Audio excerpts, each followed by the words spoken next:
Okay, this video is on, is God everyone's collective consciousness?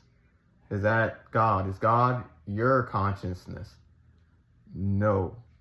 I was struggling with this because God gave me the gift of understanding. So I can almost basically map out anything anyone says. Like, I can understand to a certain degree anything people plan or come up with in their own heads.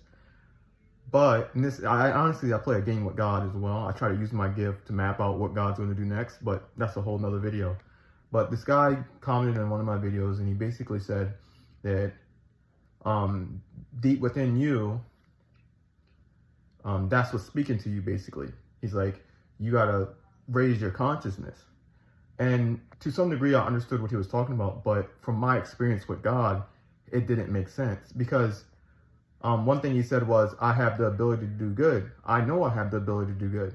It wasn't my inability that held me back. It was the fact that life is hard. Just because you do good in this life doesn't mean you're going to win, right? You can do good all along. You can make the best choices. Doesn't mean crap isn't going to happen to you. This is why my favorite book of the Bible is the book of Ecclesiastes. And it basically tells you that life is a crapshoot. And at the end of the book, end of that book, it talks about how God is the only constant in life. What changed my life and what made me continue to do good, even though I was losing, was the fact that another being besides myself, even though I can look deep within myself, came into my life. And that being will override some of my own decisions and my own will, and I will align my will with that being. And that being is God. God actually exists outside of us. He's outside of our own consciousness. We have our own thoughts, and then God can also place his thoughts into our mind. God is separate from us. He's not something that we are. God is, and we are. We are ourselves, and God is who he is.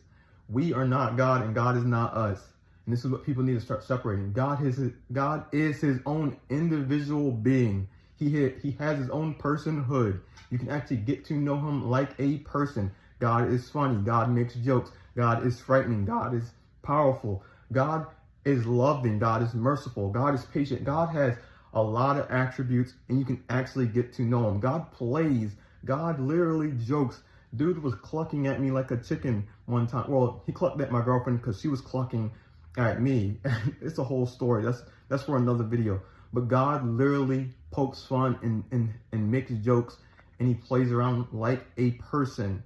God has his own personhood, and it's your job to get in touch with him and get to know him. Thank you.